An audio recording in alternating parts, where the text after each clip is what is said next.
Hey everybody, welcome to Digi and May's Pokemon Journey! Episode Hi. 5, about the 5th movie, Pokemon Whoa, Heroes. Pokemon Heroes. A movie I had never seen before today, so this was a deeply interesting experience for me, in a lot of different ways. I took your Pokemon Heroes virginity. Yeah, how many times have you seen this movie? Probably 4 or 5. I did have the DVD, but I didn't watch this one as much because I would always cry. Understandably, this is a sadder movie than the others. For sure. Definitely more serious.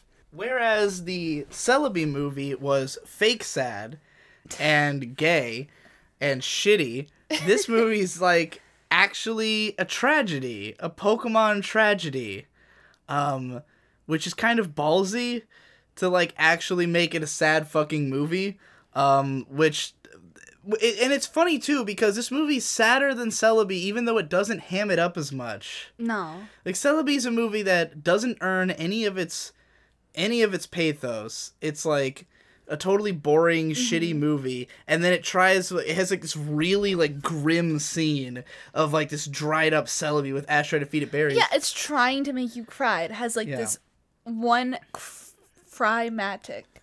Yeah. Like climatic, but cry. Oh, I see. Climactic. Climactic moment. Yeah. But it doesn't work. In this movie, they don't even play up the sadness. In fact, they seem to kind of downplay it a little bit. They don't want your kids to leave the theater crying their eyes out.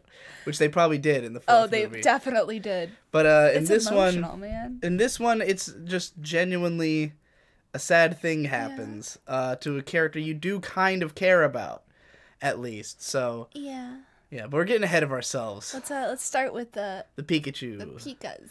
So the first thing I want to talk about with this movie in general is I'm going to explain to the audience what I explained to you earlier, the Xerox era. So in Disney history, Rochester exclusive. Yeah. Because Xerox is from here. So is Kodak. Yeah. So there's something called the Xerox era of Disney, and I don't know too much about this because I heard all this secondhand from Game Grumps. But basically in the early days of Disney, they were known for their incredible animation quality. Like, that's what the studio's sort of famous for, is, like, really beautifully animated movies. But they basically had a big slump for, I want to say, like, 20 years, from, like, the 60s through the 80s, where their movies just were not as well produced. They had lots of, like, just ugly frames, literally Xeroxed frames, like just stuff that was incomplete, and their movies were not as beautiful as they had once been. And this pretty much lasted up until The Little Mermaid, like, brought them back, or Beauty and the Beast. It was one of those two. I wouldn't know. I've never seen The Beauty and the Beast. Yeah? Good. It's boring. I feel like all Disney princess movies are boring. They are.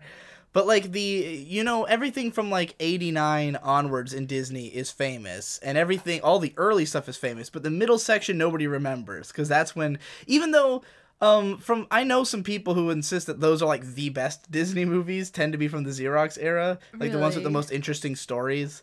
Like, The Black Cauldron and Robin Hood, like, are supposed to be some of the best ones. But, yeah, So this feels like the Xerox era of Pokemon movies that we've just entered. Enter the Xerox. Because the animation quality was so much lower for both the Pikachu and proper movie than anyone so far. Not even that it makes them worse. It doesn't make the movies actively worse than the previous ones by necessarily. But, like, there is such a steep downgrade as we've entered the Pokemon is no longer a worldwide phenomenon era of the Pokemon films. Yeah. Because, the first movie was, like, a huge box office hit. It was a box office hit. Right. Like, people who had no idea what Pokemon was were going to see the movie because they had reviews in papers, people were talking about it, it was all over the news. It made a lot of money. By the time we got to Pokemon Heroes, this movie was not even a wide release film. I made my dad take me out of school early and, like, drive, I think, to Pittsburgh. From where? From Easton, Pennsylvania. So it's like a 3-hour drive. Jesus Christ. It was the only theater in the state playing it, and it only had one specific showing, and it was like at 5 p.m. So I had to get out of school early. Which I'm pretty sure is why I never saw this movie. Yeah. Because what really was like weird to me watching this finally was like remembering the time and place this movie came out.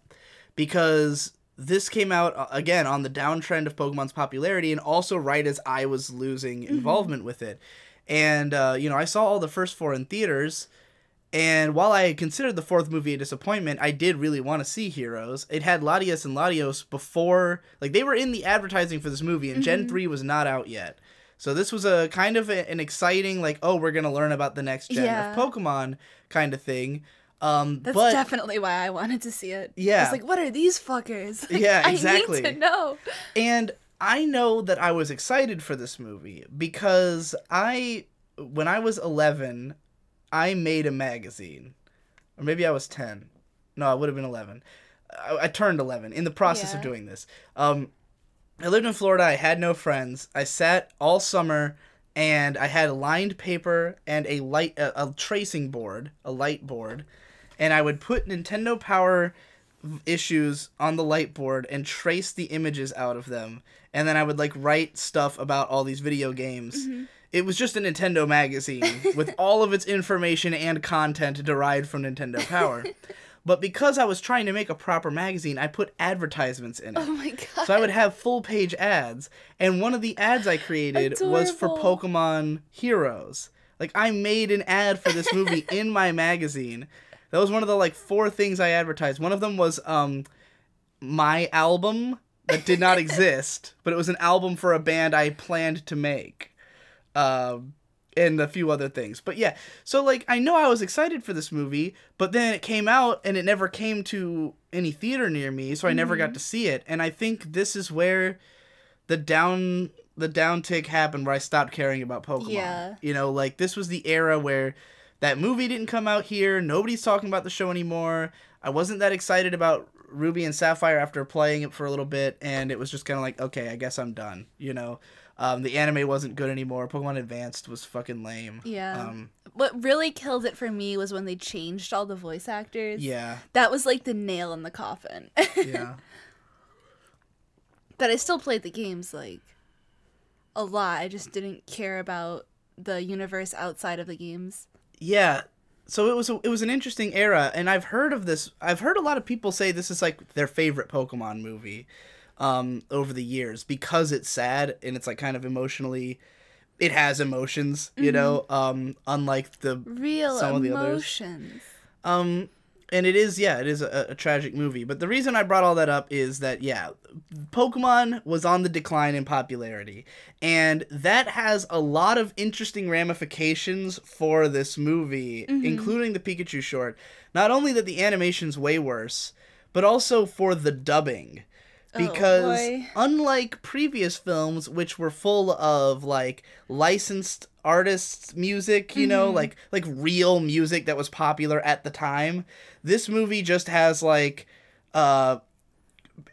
either songs from the TV show, or, like, from previous soundtracks. A lot of the songs were just songs, like background songs, or like the opening stuff from the show, directly from the show. No cover. Like this was the first movie where at the beginning when they play the OP, it's literally just the OP from the show. It's not resung by someone else. The OP is pretty badass. Yeah, well, I'm glad because it usually was kind of weird when they did the pop song version of it.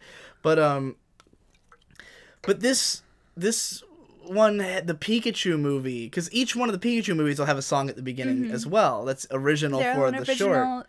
Song. But we got, like, we had, like, mainstream pop artists for the first few, and the last movie had a weird one, the Pikachu Peekaboo one. But it was still poppy, like, there was some budget going into this. It was still like a fully produced song. Yeah, so nobody knows who the person singing it is. Yeah. You know, they have proper equipment. Yeah. This one has a song that's like... The Pokemon Hoedown. Pokemon Hoedown, which is hilarious, but it sounds like something that was made in the 4Kids offices. Yeah. Like... It sounded like a song from a kid's show. Like, it was very childish feeling. There was no... this whole thing doesn't feel cinematic anymore. No. You said at one point that Camp Pikachu felt like an educational VHS you'd watch in school. Yeah, it felt really dated. It felt like something you would watch from, like, the 90s. The animation and not in a good way. looked so much more dated than it did in the like, we were just talking about how Pikachu's Peekaboo had, like, insane Sakuga animation, and it was very sleek. Like, there's thin, you know, everything had, like, thin outlines and, like, a really pretty look. This one's, like, you could see the outlines on trees from space in the background, like... Everything's kind of ugly, and it even looked Xerox, like, ish, you know? It looked weird, like, photocopy or something. It was funky. It was funky looking, yeah. And, like, sometimes there'd be moments where the animation picks up, but it's really inconsistent. There's, like, one little scene where there's, like, animation on ones, and it's like, what's going on? Why is it suddenly pretty? And then, I mean, there's cute moments even without the great animation. Yeah. You know, but, like, it's such a huge difference. It is such a step down from what we've gotten in the Pikachu shorts. Like, I was talking before about how Pikachu shorts were Pokemon Kino. Yeah. And this is, like, an episode of the show. The Pokemon shorts were meant to, like, show off the best animation and, like, pump you up for the show, for the movie. But, and this one also, the plot... It does, like... is they're trying to have a plot. Like, we're supposed to know, like, I feel like we're supposed to be able to connect the dots and know what's going on, but I had absolutely no idea what was going on. There was even narration, and I was like, wait, what? Well, this movie, they bring back the Pichu brothers, first of all, who I guess must have been really popular. Yeah. I mean, everyone loved their first short. They had the Pokemon Channel short. I'll bet they're in some of the other Pikachu short films that were released not attached to movies. Probably. But the There's Pichu a brothers, lot of them. yeah. Like, damn. The Pichu brothers ride in. We are introduced to them riding on a train, and they are heading back to the city that they're from. But they fall off the train in the middle of, like, the mountains somewhere. And Ash's Pokemon are there. I don't remember why. Was there any reason? They probably were just there. I don't remember if there was any... Like, the Pichu brothers fall off the train, and Pikachu's there with all the other Pokemon that they've got for Gen 2. And at this point, I don't even know whose Pokemon whose. Like, we were sitting here going, like, whose Phanpy is that? Is it Ash's Phanpy? I think it's Ash's Phanpy. We're gonna have a lot of that in, like, the next movies we watch. Oh, there's gonna be... We're gonna have no idea, like, it's gonna get weird. Having less and less context. I don't even know who some of the side characters are in, like, Best Wishes and shit. It's like the cilantro guy. The gym leader, Cilantro. He has green hair. He's an herb. Oh, he's cool. Yeah. Is his name Cilantro, or no. is it, like, something else? No, it's not Cilantro. Okay. It's similar to that. I don't remember what it is, though. But I have no idea what kind of Pokemon that guy has, except for the monkey. Mostly just that, and I think he gets I think he might... Don't spoil it. I don't remember. Anyway, God, Jesus Christ. His name's Dent in the English version. No, isn't that one of the other ones? No, he's Dent. Oh, yeah? Yeah, I'm pretty sure. His name's Dent. I think his name in English is Dent. I could be wrong. Anyways, so these Pokemon, the Pichus get off the train, and all the Pokemon are just there, and then, like, the Pichus basically communicate to them, like, we fell off the train, we need to get to the station. But, I don't know, somehow my brain didn't, like, process Mine that didn't either. The mission is go to the train station, because immediately after this is said, they just kind of fuck off into the woods, and it starts playing a song called Camp Pikachu, which, by the way, there is no camp. No. At no point there's does nothing this become... to do with camping. No, or there's nothing to no do with involvement. hoedowns. Yeah, the song, the opening song implies that this is going to be like some kind of Western-themed Pokemon. The only Western theming is the train. Choo-choo. And it has nothing to do with camp. I think, like, they were trying to theme this, but there was no theme. Yeah. I don't know if that was just on the dubbing part. I don't know where it came from. I don't know. but it is not themed, and that's why it's hard to follow. Because you get all this stuff about, oh, we're going to Camp Pikachu, and we're playing this weird country song, and then, like, they just kind of end up in the woods dicking around. Yeah. And it's like, we got a scene of them, like, playing in a river. It's cute. I don't know what they're doing. Me neither. There's a scene where they're, like, casting shadows on a wall for some reason. There's a scene with a Duskull just fucking with Pichu. They run into a Duskull in the woods, which Duskull was a new Gen 3 Pokemon who had not been introduced yet. So it was really shocking to me to see, because I think everything from Gen 3 onwards in my mind is, like, new. That's a new Pokemon. You know, so, like, when I saw a Duskull, and it doesn't help that the animation of this, again, looks like it's from the 90s. Yeah. So when I saw Duskull in, like, hand-drawn old school animation, I was like, what the fuck? Like, Duskull's not supposed to exist yet. I had thought he was like a Gen 5 Pokemon. I didn't even realize he was Gen 3. And then there's a Volbeat who looks he looks racist. Looks no better in animation than he did when we were judging the designs. Yeah. We gave him a 1 in our Pokemon rating series. Out of all the cute Pokemon from Gen 3, why fucking Volbeat? I have no idea. Why Volbeat? I didn't know he was Gen 3 either. So yeah, a couple new Gen 3 Pokemon, but this whole thing is just them dicking around in the woods for, like, a long time, and then they find, like, a shack where they're like, the clock parts? We'll rest for the night. I think it was supposed to be like a water processing plant or something. Like, you know, it's got a big turn wheel. Like a mill? Yeah, it's a water mill. But, like, I couldn't tell that from what it was. They, like, I guess this is the camp part, is that they camp out in this water mill, and it's got all these weird gears and stuff, and all the Pokemon are just kind of dicking around in here, and it's like wacky fun time in the water mill, and we were just like, what is this about? Like, I don't know. It's fun sometimes. PSA, crack is whack. Yeah, crack is whack.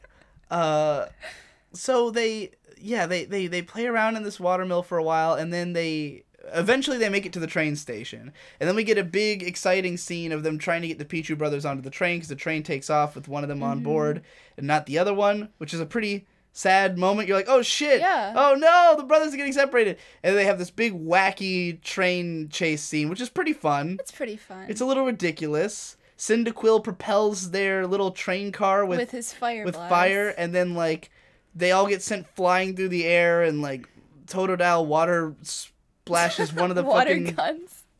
Pichus onto the train. It's weird. Yeah. There's moments that are fun, but it's so hard to follow. So much of it is dicking around, and, like, this was the movie where I said, this is the first time I have felt like I'm watching a baby movie. Like, I really felt like this is made for babies. Yeah. Because I don't understand what's happening. And I know if I was a kid, I'd probably just be going, oh, Pokemon! Oh, Pokemon. And then as soon as I grow up, I go, what the hell was that about? Like, yeah. So, I think I'd give that one a 5. Because I ultimately enjoyed it. It was cute. It was wacky and fun. I would not watch it again, but it was not like... It wasn't terrible. It was just incomprehensible. Yeah, I'd probably also give it a 5. I think that's what I was thinking, because I remember, like, I gave it a score when we were, like, watching. I'm like, this is what I was... It was either a 4 or a 5. It was the kind of thing where every time something really cute would happen, I'd be like, okay. Yeah, and the cuteness kind of balances out, like, there's the a lot of guy... Because, like, the other ones are so great. Yeah. The other ones are, like... great standalone pieces that you can just watch even if you don't enjoy Pokemon. Even the rescue one, which we gave a 6, like, that one at least is a comprehensible story. Yeah. Like, parts of it are kind of boring, but overall, you get where it's going throughout. There's maybe, like, one moment where it veers off course and you're kind of like, what was it? Like, why did we end up with the Gloom dancing? But at least it's a cool scene. Yeah. This one, really, I didn't know what the point was. I was just kind of sitting there struggling to keep up with it.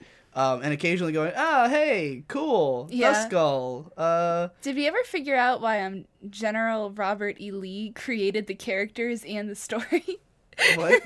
Remember we were looking at the credits and it was like Robert Lee. Like, oh, no, we did not figure that out. Like, what is that about? I don't know. At the end of the... I don't think he created the characters. For some reason, the upload we watched had, like, it opened with all this BBC It was, like, the British release of it or something. Yeah, it was all, really like, strange. in accordance with BBC. And then at the end, there was like credits that said original creator Robert Lee, and we were like, what? No. Like, who the fuck? This is really weird.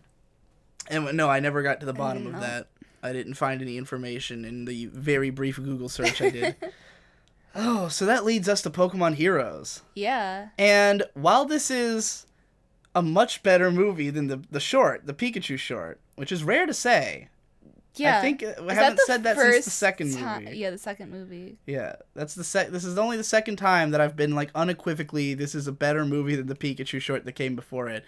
But it is also affected by the Xerox era-ness of this. They didn't have money to make this. No, like Celebi was a clusterfuck in production. Yeah. But it still was like a high-budget movie. Like you could tell that while the elements clashed, they were highly animated. Yeah. I can see the Celebi movie being played in a theater. This is like a made-for-TV thing. Yeah, this feels so much less big and... It's not grandiose. No. There's a lot more CG that is a jank. Yeah, just like if you have a bulk of side characters or crowds, it's all gonna be shit CG. And here's the thing. I want to say that in Pokemon's 2 and 3, all of the use of CG was because it looks cool. Yeah. Like, at the time, CG was seen as, like, something special that you wanted in a movie. Like, it made it feel like it was even bigger and crazier than ever before. And the stuff they were doing with CG was complicated. Like the flying machine in the second movie. That would be really hard to 2D animate. Yeah. But it looks impressive in 3D. Celebi was the first one where the CG started being used as a shortcut. Like, we gotta make all these trees break, so let's just have the same tree break. This movie uses CG the way that a TV anime uses CG. Lots of fake background characters, god-awful water effects. That water.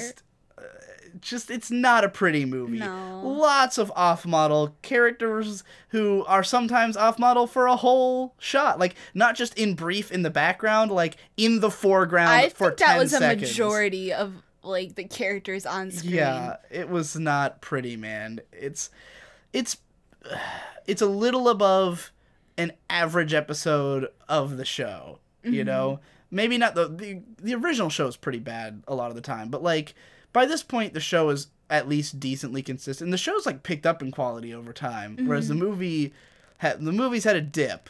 I don't know if I don't think it stays this way because I've seen some of the later movies that look like proper movies. Yeah, I think it has a lot to do with like this movie was made to be in theaters in Japan. Right. Are the ones that are coming out also in theaters? Yeah, they're all still in theaters. Never mind, my idea is void. I really think that, like, that's why I called this the Xerox era, because I really think, because I know Jirachi's like this too. Oh, I know Jirachi, which is the next movie, is shitty looking. So I really think this might have been just a point where, like, maybe it was because the scheduling was catching up with them, trying to do a movie every year. Maybe it was just that the popularity had dwindled so much that they couldn't get the money together. I don't know what it was, but this probably era like of Pokemon movies was not great looking. No. So this film takes place mostly in like a Venice copycat. What was a it Venice called? clone. I don't remember. It was like, they had a name. Like it was Ultima or something like that. Alsacia. I don't know. Alzheimer's. Albuquerque. Yes. It's set in Venice essentially, and the movie opens with this really weird like 3-minute backstory scene that's in a totally different art style with no dialogue. It looks like a video game opening. Yeah. Well, there's plenty of movies that have done something like this, like where they do the like different art to tell you a backstory thing. And this one's like this Aztec-ish art, which it was more like biblical, which doesn't fit the theme of Neo-Venice. Or I keep saying I want to say Neo-Venice because I don't know. If you like look back into like the Byzantine Empire, like I'm a history dork. Yeah. Like the Holy Roman Empire and stuff. Okay. Like if you think about it from being that old and it being like a Venice kind of setting, I can see that. Okay. Like that makes sense. The clothing they were all wearing was like very biblical, which made me think it was like in Rome or somewhere in Italy. Makes sense. I didn't think it was out of place. Yeah, no, most of the production and design of this movie is on point, so I wouldn't be surprised if they did their research. Yeah. And did something appropriate, but it was definitely weird. It was really weird. Jarring. For a Pokemon movie to start off with like several minutes. I didn't remember this opening sequence at all, and I've seen this movie at least a couple of times. And it's a while before Pokemon show up in this sequence. It was kind of like, are we watching the right movie? Yeah, like it was a little weird because it's like a bunch of like people, I guess biblical style people, in like some like Roman looking town, and then like I guess it was not really clear what was happening because I was too busy trying to wrap my head around the visuals. Mm-hmm. But essentially, there's this father of 2 kids, a brother and sister. The father dies, and the town gets attacked, and then the father's like protecting. The father protects the town. They're getting attacked by like weird gears and like. Right, it was like weird really shit strange. falling from the sky that was transforming the city. I forgot about that. I don't understand why it was so interpretive. Why not just show Pokemon destroying the city? Yeah. Because we later learned that's what happened. What happened. Yeah, it was like Aerodactyl and Kabutops. It took a lot of strange liberties with this sequence. That's so fucking weird. And then like, so the dad dies and the 2 kids are orphaned, and then a bunch of Latias and Latios come down from the sky and turn the kids into Latias and Latios. Which is never explained. No, that is not quite what seems to have happened in the movie. I don't think they started out as humans. I think they were like always Pokemon. I mean, the opening implies otherwise. Yeah, which is strange. Like, it's really weird. What? So it's a really bizarre way to open the movie, and it doesn't. I don't know how much. I think all that was really important about it was to like tell us that this thing has happened before and that Latias and Latios are brother and sister. Like that's the most important part of that, I think. So then we get into the movie, which I actually think is one of the better paced and like narratively coherent stories in these films. Like unlike the 3rd and 4th movie, which were both like just nightmare pacing. It had a beginning, a middle, an end, and then a post credit. It reminded me a lot of the One Piece movies, in part because One Piece movie number 6 also takes place in a Venice clone and also opens on a big race. Though not quite as immediately as this one. But like, this movie starts off with a big water race. Well, it actually starts with like the villains. Right. Yeah, I forgot. You fucking forgot. So this movie, okay, after the like 3-minute weird shit happening montage, then we cut to these 2 Team Rocket girls who are really cool looking. Yeah, they're pretty fashiony. Yeah, stealing they're totally a book. Spies. Yeah. There are a couple of spy girls stealing a book from a library. And yeah, it does the spy movie theming really well. Yeah. They like zip line out of this place into a fucking pink convertible, and they're all cool looking, and we were like, oh man, these 2 are cool. Yeah. And then their convertible turns into a fucking jet and takes off. Then we cut to Venice, where there's a big race about to happen, and it's Ash and Misty are competing amongst other people. There's a bunch of other people too. They're on like these little pods, like they stand on a little like buoy pod, and then they have a Pokemon. They're like jet skiing with Pokemon. Yeah, it's like if dog sledding was jet skiing. Yeah, essentially. Yeah. Which is a cool thing. Like, this was immediately better than Celebi. As soon as we saw that they were racing. Yeah. I was like, oh, thank God. Like, the movie's gonna start off with something. And there's instead of a Pokemon battle. Yeah. Like, every other movie, I was getting sick of the Pokemon battle opening. It's especially because like, they were getting, like, shitty. Yeah. Like, it peaked in the 3rd movie. They actually did an interesting battle, and it's like, we don't need this again. Yeah. The 4th movie's battle sucked, so this one's really bad. They knew it was bad, too, because they only had, like, go on for 2 seconds. Yeah. They're like, we need to stop. So this movie, they have a big Pokemon race, which is finally an interesting way to open the movie, and it sets up the town really well, because we immediately understand this is like a Venice-style city. You can see, like, all the important buildings and, like, what people are doing in their day-to-day lives and all the architecture just from, like, the side. The setting is well done. The setting is beautiful. In spite of the fact that it has hideous lime green water. It's like real Venice. Yeah. Why? Like, I've never seen a fictionalized Venice clone that actually has disgusting water. Like, I think of Aria. I don't know if you've seen any of Aria or heard of it. I've Aria heard of it. takes place in Neo-Venetia, which is a Venice on Mars. And it's all about gondoliers. So there's a lot of them on the water. And, of course, the water's beautiful. And it's a super soothing, gorgeous series. This movie, the water is, like, lime green. Like, it's not just gross and brackish. It's, like irradiated water. It looks gross. Which is a weird choice, because you're watching the whole movie like, why are they... It's like Lake Ontario. Even that's not nearly this bad. It's pretty bad. So... It's pretty green. So yeah, we've got this weird... It's not easy being green. Green water... You look adorable.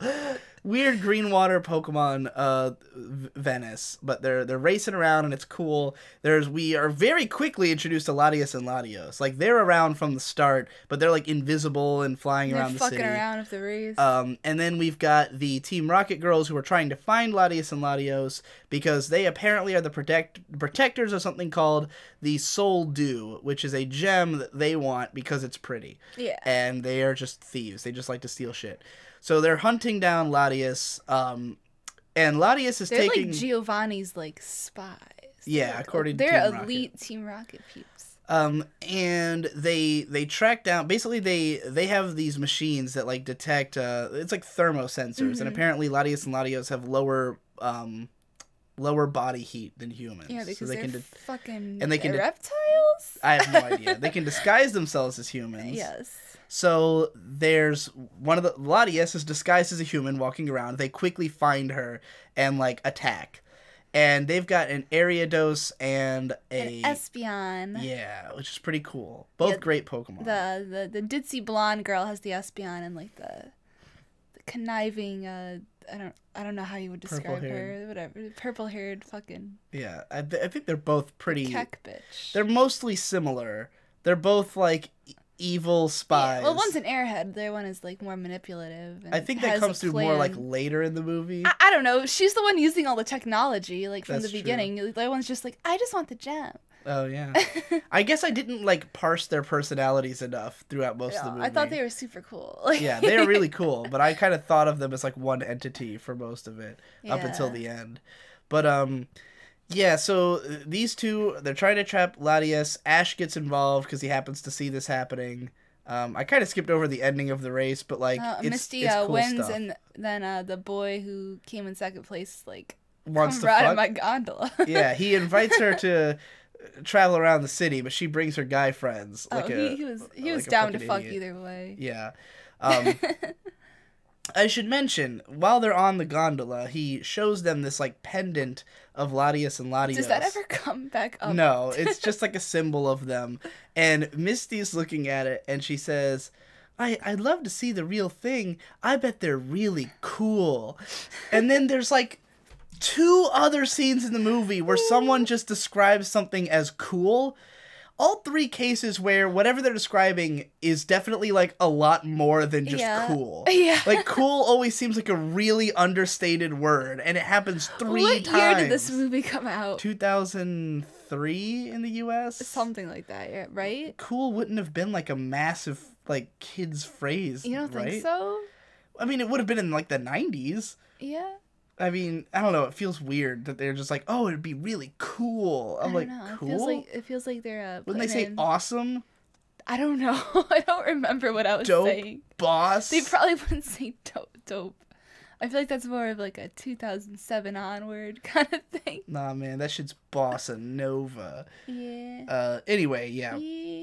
So the banditos are trying to get Latias, and I love this scene because the way that they are portrayed is just this very, like, they're so confident that they don't give a fuck. Like, they're not, like, very aggressive, you know, until they're fucked with. Like, the guy in the 3rd or the 4th movie was just this walking penis man. Like, he just walks around and is like, I'm a douche, and, like, you know, I have an evil Tyranitar. He's just always got that attitude of, like, I'm gonna fucking break you and stuff. Like, these 2 thief ladies, when Ash, like, is trying to defend Latias, like, they don't give a fuck. They're just like, oh, haha, look at this idiot. Like, yeah, you sure don't dress very well.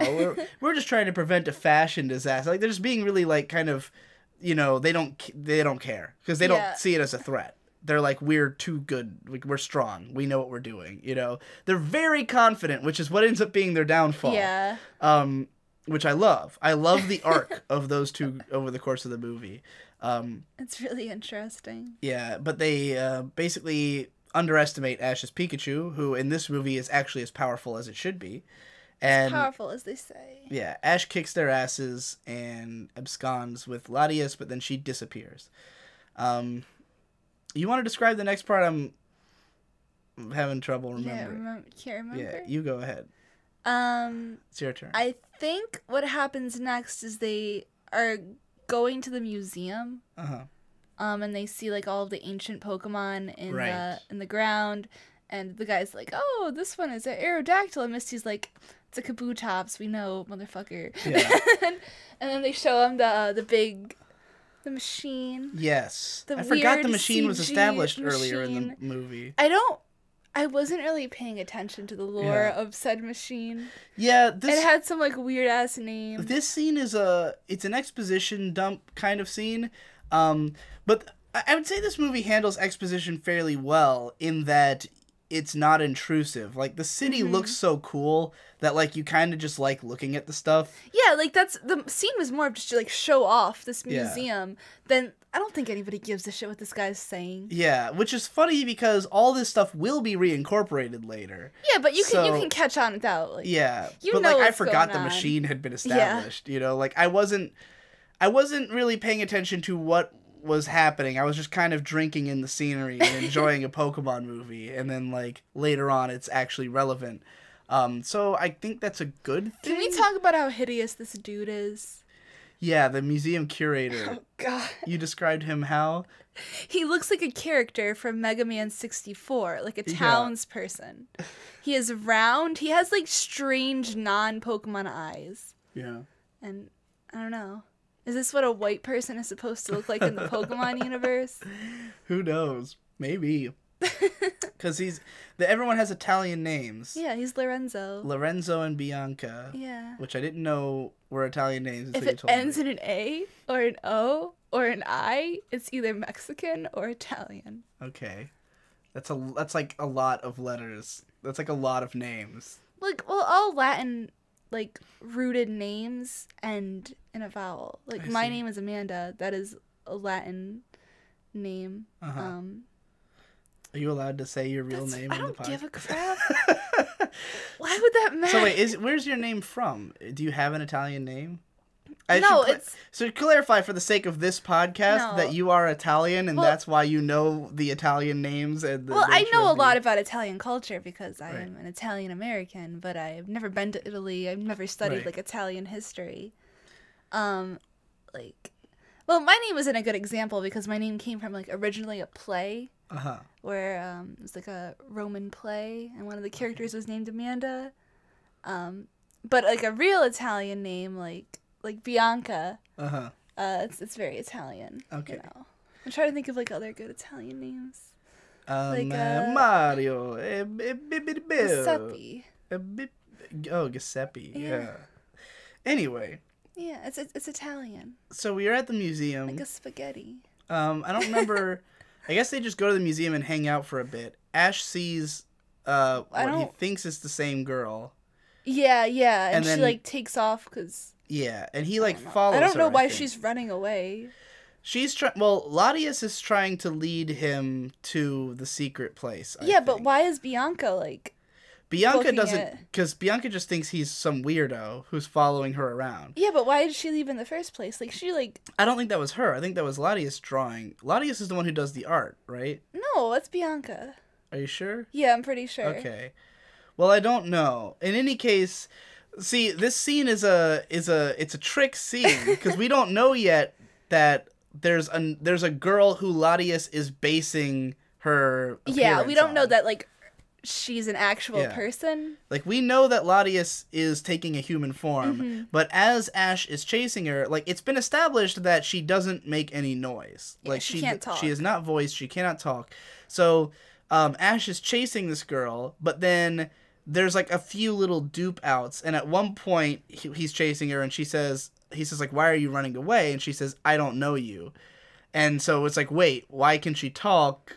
And why doesn't she know him? But then he runs into her again, and she's leading him along and not talking, so it's obviously Latias.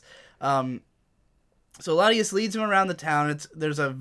I think it's really fun that, like, Bianca and Latias have, like, different running cycles. Yeah? Like, Latias runs like an autistic person. And Bianca runs like a normal girl. Yeah. I always thought that, like, that's how I could tell the difference. Oh. And also, Bianca has a hat. Yeah. Like, obviously. I didn't notice. Yeah. I didn't notice the hat. I was just like, the whole scene, I was just like, what's happening? Because they hadn't introduced Bianca yet. So I'm just like, what's the trick? Like, there's obviously a trick, but what's the trick? Good job, movie. Yeah. You got me. Then we get to my favorite sequence in the film, which is just Latias leading Ash to the secret garden. Because we get this whole scene has this pretty good original song under it. Most of the music in this movie, there's like some that's from just the soundtrack of the show, and then there's some original songs. This one's obviously original for the movie because it's like Italian themed. Like, it sounds like Italian folk music or something. But it's pretty nice. But then we get to this scene of Ash going to like this beautiful canopy that's CG that actually looks good for the only time in the movie. You thought that looked good? I thought it looked good. I thought I was like playing Zoo Tycoon and like walking into an enclosure. That was the only time in the movie I thought the CG was, like, impressive at all. Maybe just because I like groves a lot. Yeah. But then we emerge into the secret garden area, which is gorgeous. It is beautiful. It's this really incredibly well-designed, gigantic, secret inner garden part of the city that looks like some kind of recreational park that I would spend every day at if I I want to know if this was based on a real place, because it felt so specific, like it was so big and so well designed that it doesn't feel like it could be imaginary. Yeah, like it's too good. There's probably some like famous park in Venice. I'd love to know, and I'd love to go there if it's real, because it was fucking beautiful. But so they emerge into this gorgeous location, and Ash is following this girl around, and then we get introduced to Latios in Pokemon form, and Bianca, who both have a problem with Ash being there, but Latias is like, no, I'm in love with them. Yeah. Like, we have to emphasize, Latias is definitely in love with Ash. And this is not, like, reading into it. No. This is the text of the movie. Yeah. Latias is in love with Ash. Ash's first girlfriend is a Pokemon. As it should be. Yeah.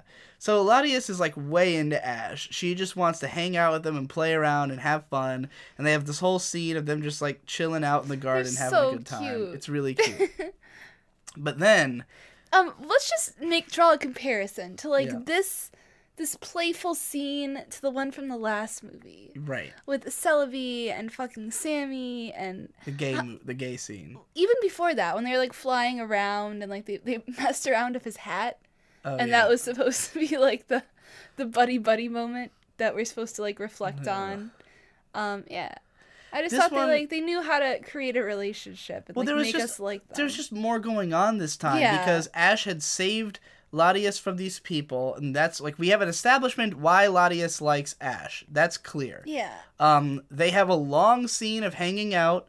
There's introduction of these other characters who at first are abrasive towards him, but then they, once Latias shows how much she likes Ash, these other characters warm up to him as well. Yeah. They hang out for a while. Like, this is a decently long scene of them all hanging out. Like, this scene is definitely way longer than the buddy scenes from Celebi. And but they didn't drag on. They were, like, fun. Well, at this point in the movie, I think we should also talk about how this movie just is the Celebi movie, but not shit. Yeah. Like, the plot is exactly the same. Without convoluted time travel. Yes, without a bunch of extra bullshit that didn't make sense. Yeah. Or just boring long scenes of nothing. Because, like, this movie is... Both movies are about... They open up with... We learn about a legendary Pokemon. That Pokemon is being chased by somebody and is in trouble. And gets helped by Ash and friends. And then there's like a part where they hang out and become friends, but there's a villain who we've got throughout the movie trying to capture the legendary Pokemon for some reason. And things come to a head when they do, and then some kind of cataclysmic events happens, and they have to put a stop to it, you know? And then the Pokemon makes a noble sacrifice to end everything, but whereas in Celebi, he just gets resurrected immediately. Yeah. In this movie, the sacrifice is real. So it's the same movie. However, they've cut out the extraneous elements, such as the dumbass kid, who the time travel idiot, who was a totally boring character, who had a broken gimmick, and who was apparently Professor Oak, which is just kind of insulting at the end. This movie cuts that out, and it's just about the Pokemon and Ash and the villains.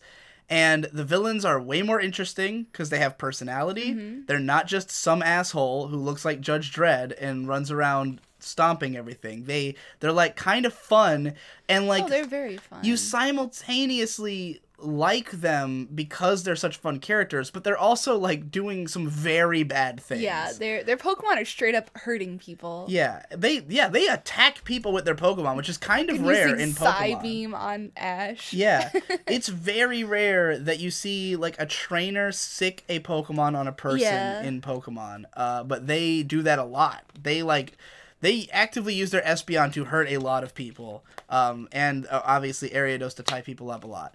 So like, yeah, it's they're bad people, but they are much more entertaining to watch than the guy from the fourth movie. Yeah, because they have a personality and like they're fucking cool. And an arc. They have a character arc, they do. kind of.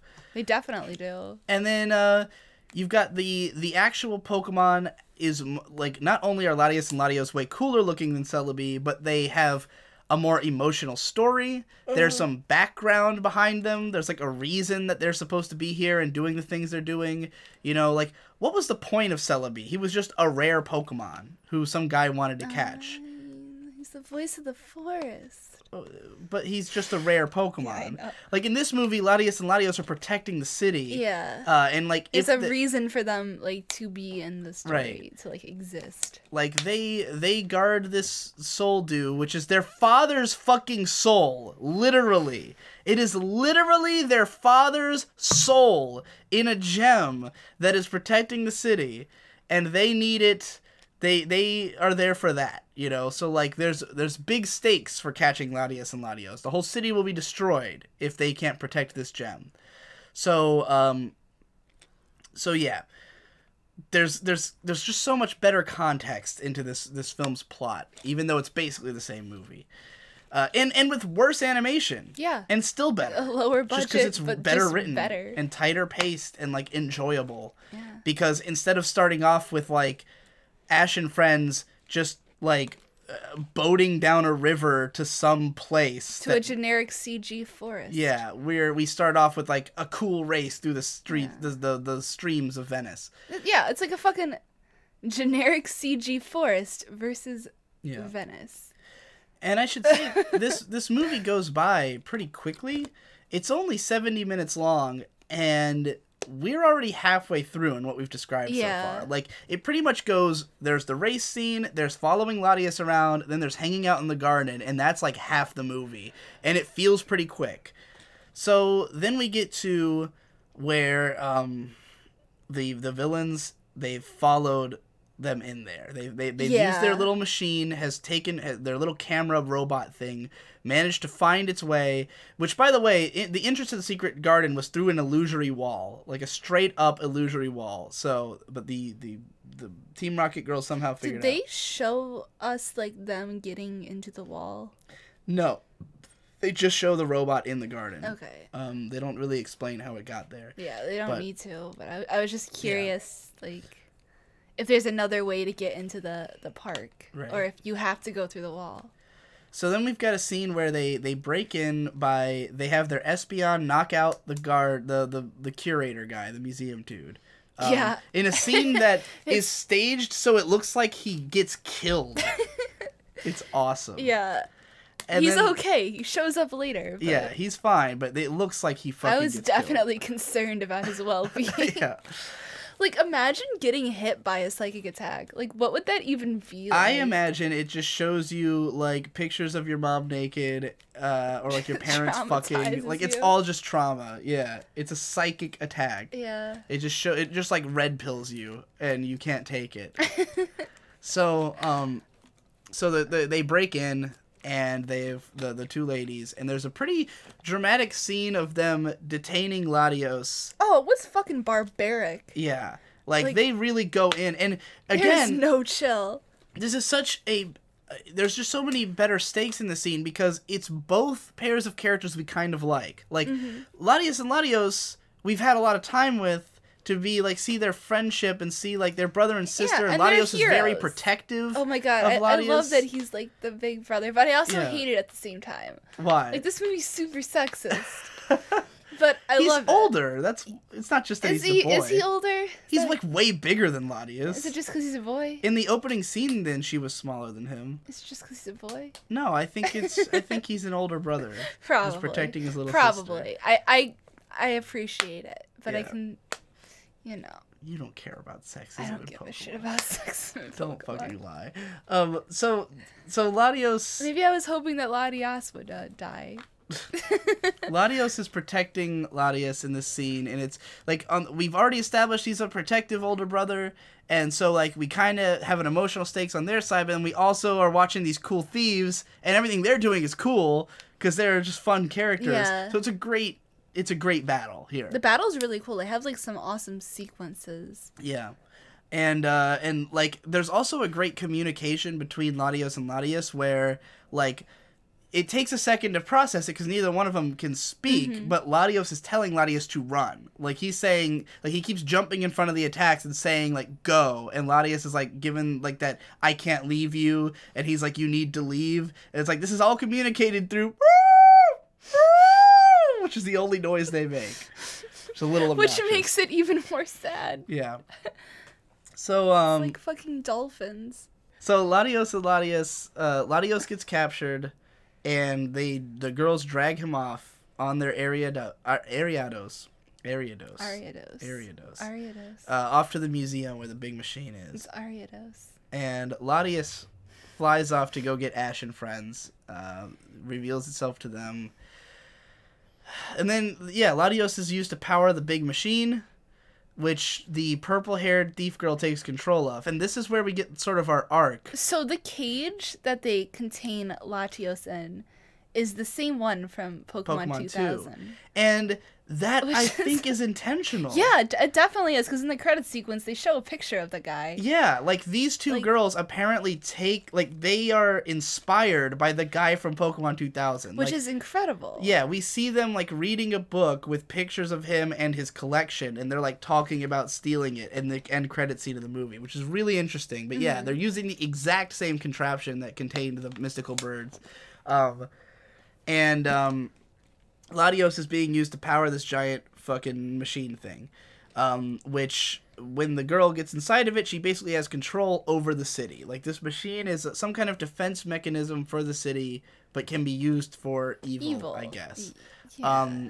And as she gets inside of this thing, having the amount of power that she does over the city, like, immediately starts corrupting her. Yeah, she is corrupted. Because all they're supposed to be doing is they just wanted to get the Soldu.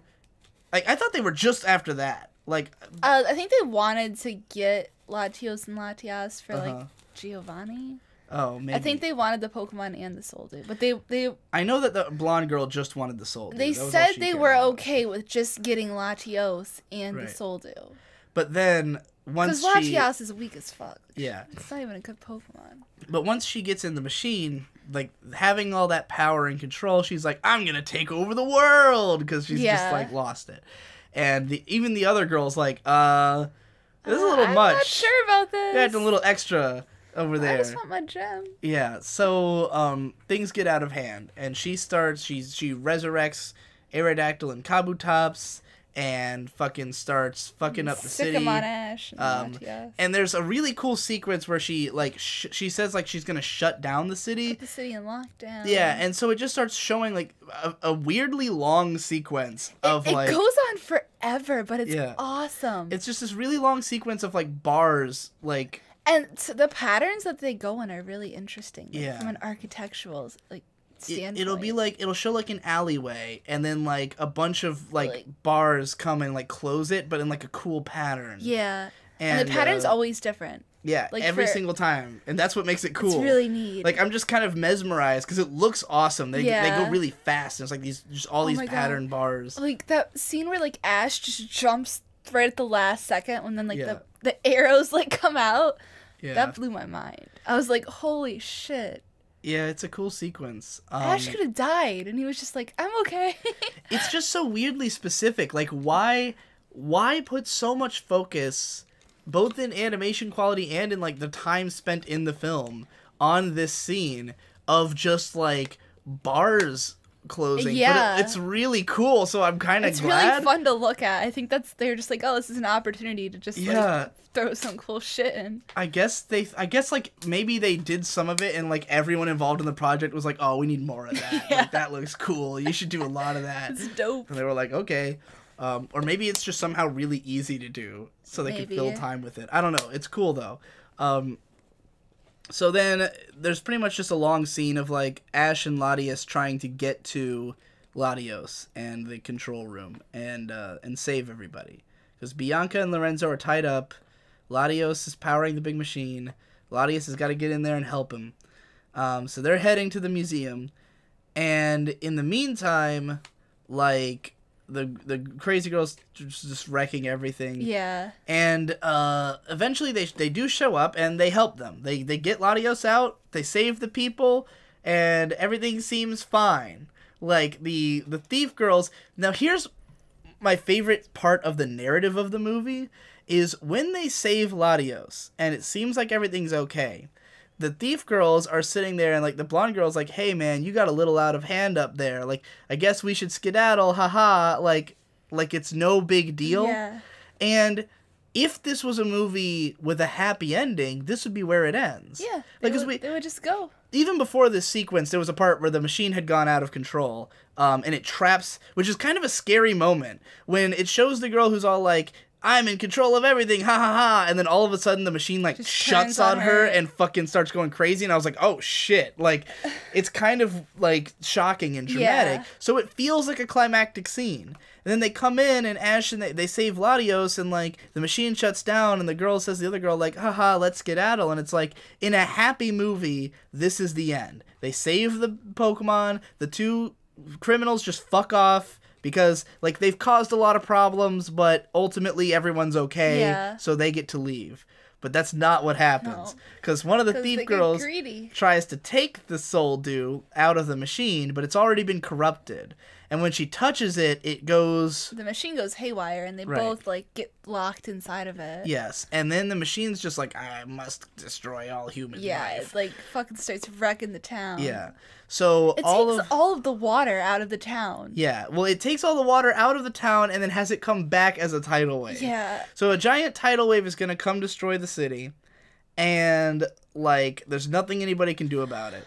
So Latios and Latias, they fly out to the tidal wave, and Latios sacrifices itself to make the water okay, and it comes back to the city. So at what point did he sacrifice himself? Because they can join into, like, a ball. Yeah. Like, Latios and Latias can join into, like, a ball of light. They go into the tidal wave, and then the light just explodes, and then you're taken into, like, this scene where you're, like, inside the mind of Latios and Latias, and then, like, Latios is, like, disappearing and, like, fading into the abyss.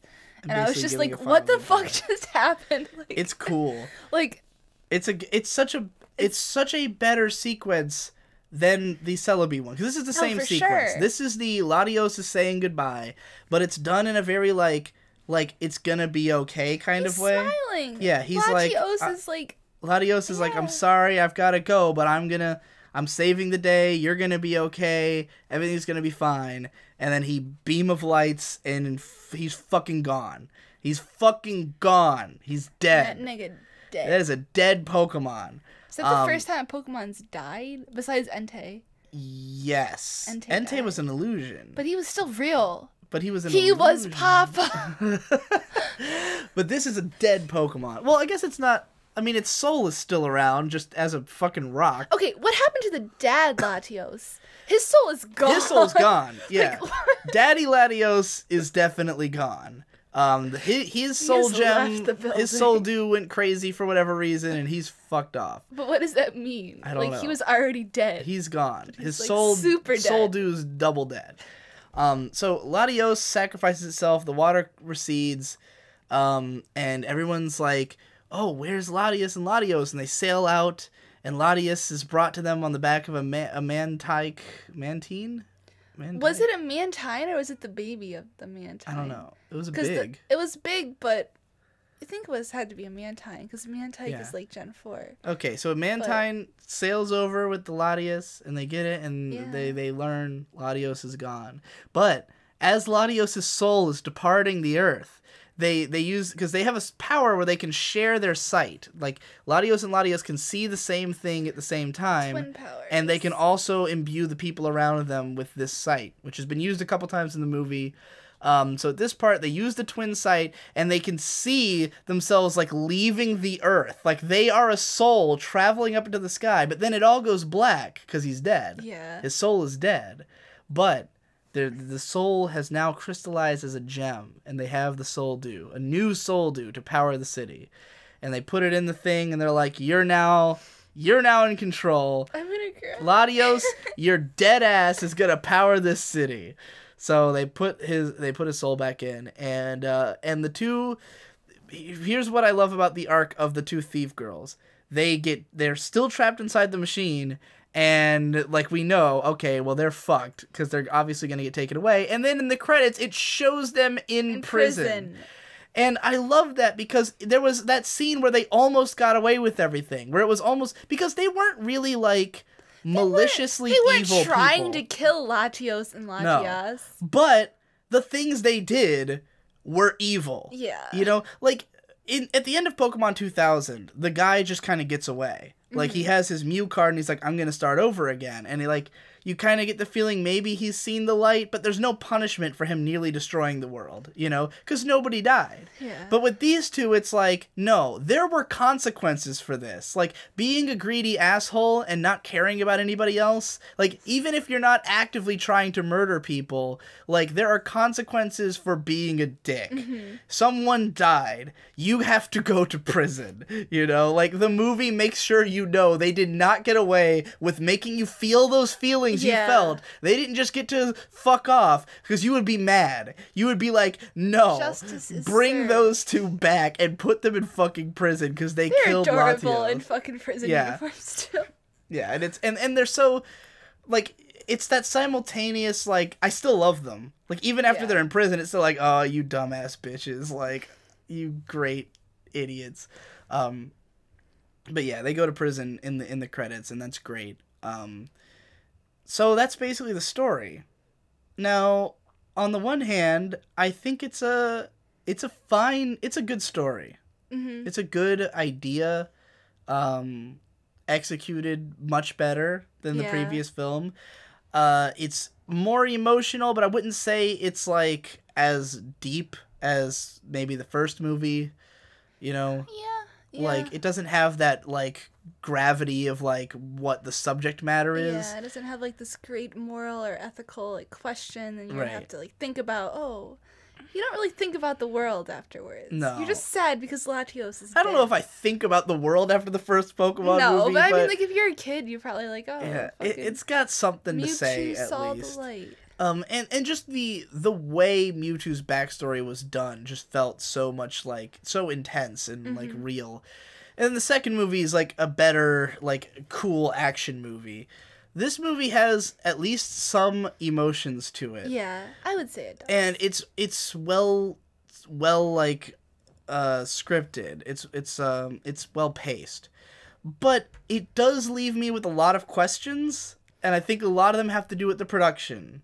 For instance, for the like whole last 20 minutes of the movie, the one girl shuts down the city, and like this whole part of the movie takes place at night, and there's this idea that she like shut everything down and like everything's barbed and closed, but like we don't see any people for this whole part of the movie. They're all in bed like good boys. No one is in the streets of Venice. The weirdest part was at the end of the movie, the people, like, were looking out their window. Yeah. Like, they hadn't noticed the city was being destroyed. Yeah. Like, they just woke up in time for the city to be, like, brought back. There's a scene of an Aerodactyl and a Kabutops, like, running across buildings and, like, crashing into them. Destroying shit. There's a scene of all of the water leaving the city and then coming back as a huge tidal wave. We never see anyone. Mm-hmm. And then once it's all over, they, like, come out of their houses like, huh? What's going on? Like, no one noticed any of this. Yeah. And so, like, stuff like that makes me go, like, okay, you know, like, this is a fun movie, but you can't take it seriously at all. Mm-hmm. Like, you can't really... The idea of, like, the destruction that could have happened is greatly lessened by the fact that no one even noticed. Like, the second movie actually sold us on, like, world destruction. Like, people are flying in on helicopters. All the Pokemon in the world are traveling. Like, the weather's fucked up everywhere. Helicopters crash out of the sky. Like, in the third movie, there's a big deal made out of the fact that Greenville or whatever is fucking getting... turned into crystal. People are all over the place. But in this movie, like, they just brush all that under the rug because they're like, that's not important. Everybody's sleeping. We just need to do the story, you know? I think maybe the story that maybe the destruction scene was too big of an idea for, like, such a small movie. Because other than that, this movie is very small scale. Like, it's basically just Ash following around some people around Venice. You know, like... There's no sense of... It's contained to one city. It's not like the world is in danger. Until the moment where the one girl's in the robot and she says, I can control the world from here. And we're like, well, no, you can control the city. There's no consequences for the rest of the world. I don't know what the fuck you're on about. But then that was also in the fourth movie when the guy caught Celebi and he was like, I could take over the world with this. I've got the strongest Pokemon in the world. It's like, no, you don't. No. Celebi is not the strongest Pokemon in the world. Chill the fuck out, dude. There's Mewtwo. Mewtwo's gonna wreck your shit. Yeah. But, it's sort of there's definitely odd moments, and the production values do hurt the movie a little bit. Like, it is not a pretty film. No. And I think the production values were kind of what carried the second movie in comparison. Like, that movie works because it looks great and it feels great. The sound design's really good. This movie, the sound was bad. Yeah. For some reason, everything sounded really compressed. I don't know if that had to do with the upload we watched or the dubbing process or what it was, but the voices all sounded, like, really badly compressed and shitty. The music... was like leftovers. The ending song. Oh my god. The ending songs, because like the last movie was just the Celebi song that went on for the entire length of the credits. Yeah. This one had like 5 songs, but none of them were, was it 3? Yeah. 3 songs. None of them were original to the movie. No. You said they were all on the third movie soundtrack. 2 of them were from the third movie soundtrack and one was from like the TV show soundtrack. Yeah. Because it played this is like music that has been recorded and has been promoted 2 years ago. Right. And, like, they didn't have anything else to put in the movie. So it's not enough that they didn't have any new, like, because the fourth movie, we were joking about how, like, oh, they couldn't get any, like, real bands. They just made up some corny Celebi R-A-T-E song. They didn't even make an original song for this movie. There's not a single original song in the dub of this movie. The extra tracks from the third movie soundtrack. Like, songs they didn't want to put in the movie because they weren't, like, good enough to be in the movie. It's and just, they're totally irrelevant to the movie. They have nothing to do with the movie because they weren't made for the movie. They were made for just to sell a Pokemon And the CD. one they chose to play first is god-awful. It's this really... And that's how they close the movie, too. Like, it isn't just that it's the credit sequence. It's the ending of the movie has this song in the back. It's like it starts when Latias kisses Ash. The song starts playing and you're like, no. Yeah, I forgot to say that at the very end when they're leaving, Latias gives Ash a kiss. But yeah, it starts playing this really gay-ass, like... I want to say Elton John sounding song. Like, what were they going for? I think it was supposed to be like soul. Polka soul. It sounds like it sounds like a very, very cheap knockoff of a song that would win an Academy Award. Yeah. You know what I mean? Like one of those like really like heavy emotional songs. The lyrics literally have like "We Are the World" in the chorus. Like what the fuck are you talking about? It had nothing to do with the movie. So yeah, that's again Pokemon Xerox era. Not just in the Japanese, but in the English dub. Pokemon wasn't popular enough, and it really started showing. Yeah. They got real lazy about the dubbing of this movie. But overall, I'd give this movie... I'm giving it a 7. I would give it a 6. Yeah? Yeah. Because I gave the first movie a 7, and I didn't like this as much as the first movie. But I liked it a lot more than the fourth one, and definitely more than the third. Yeah. So, yeah. I've been waiting. I kind of have felt like... Because when we watched the first movie, I gave it a 7. I gave the second one an 8.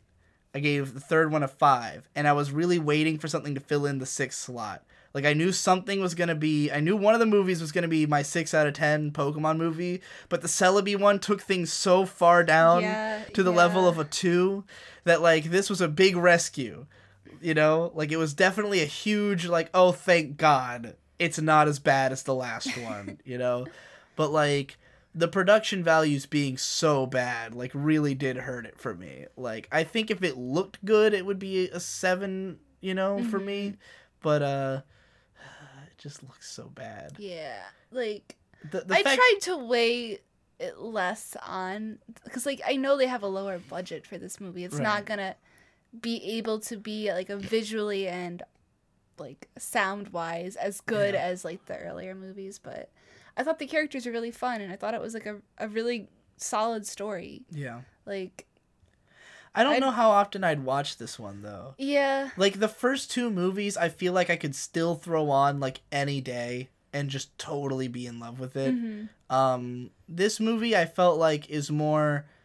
Like, it was fun to watch once, but I don't know if I'd, like, pull it off the shelf all the time. I had the movie and I didn't even do that. Like, I watched Pokemon the third movie instead of this one. Just because it's so much less exciting. Yeah. Like, it doesn't feel like a movie. Like, the third movie, for all of its problems, still felt like a movie. You know, it had the epic soundtrack and, like, the really interesting, like, visual ideas, even if it didn't do that much with them. This movie just feels like a TV movie, but with a surprisingly sad, like, twist to it. Like, I like that it's a sad Pokemon movie. I'm really glad this movie exists. Mm-hmm. I just wouldn't choose it. Like, I probably wouldn't watch it again anytime soon. When I think about, like, the best Pokemon movies, this isn't gonna it's not be one of there. them. But it's not one or two. But hopefully it's a sign that Jirachi Wishmaker's not as bad as we remember. I don't think that's possible. Because I remember Jirachi Wishmaker being really bad. I'm really dreading it. I'm dreading it too, but I know it picks up after that. Because I think that's the end of the Xerox era. I think it's really just, like, it kind of starts with Celebi, where the production starts getting questionable. This movie, the production's really questionable, and I know that's the case for Jirachi, because even when I was a kid, I thought it didn't look like a movie. But the one after that, I think, is Destiny Deoxys, and that one does feel like a movie. Yeah, because they know what kind of budget they have to work with, and they're not going to spend it on, like, trying to get one song for the movie. Yeah. They're going to spend it on, like, trying to make the movie the best they can with the amount of money they have to spend. Yeah. I'm not sure what point... I'm just saying, like, they understand their limitations a little bit more. Okay, you're saying they just got better. Like, you can make a good anime with, like, a limited budget. Right. But if you're, like, used to having, like, $1 million, say, to put out a Pokemon movie, and then you, like, have to condense, have to subsidize. Well, I know that they're gonna cut, like, something. I think the first 6 are all from the same director and writer, and then after that's when they change. So I'm thinking what happened here is maybe the yearly production cycle was such a toll on the team making the films that's why they went downhill. Maybe. And then they all got replaced, and that's why they pick up again. Yeah, it's definitely, like, interesting. I really would like to know more I'd about... love to. I'd love more history, but the Japanese never give that shit. They will never admit what went wrong unless it's, like, a really small production, you know, but, like... I doubt we'll ever know, but I can speculate all day. Like, I want to deep dive all the careers of everybody involved, because I know it's the same director and writer up through Jirachi, and then it changes. And so, like, that says to me that they needed a change, and, like, they went, okay, this isn't working out anymore. Like, let's put somebody else on the project. Because, you know, Japanese directors, they'll stay on a fucking project as forever if they're good for it, you know? So to me, it says these people were kicked off, or didn't think they were doing a good job themselves anymore or something, you know? I'm real curious to find out, because I know it picks up right afterwards. Yeah. I know Destiny Deoxys is an okay movie. I've seen it and I like it. And I'm pretty sure that the budget and production of these goes up after that point. So this is a weird dip period. But we'll find out in the future of Digi and May's Pokemon Drive!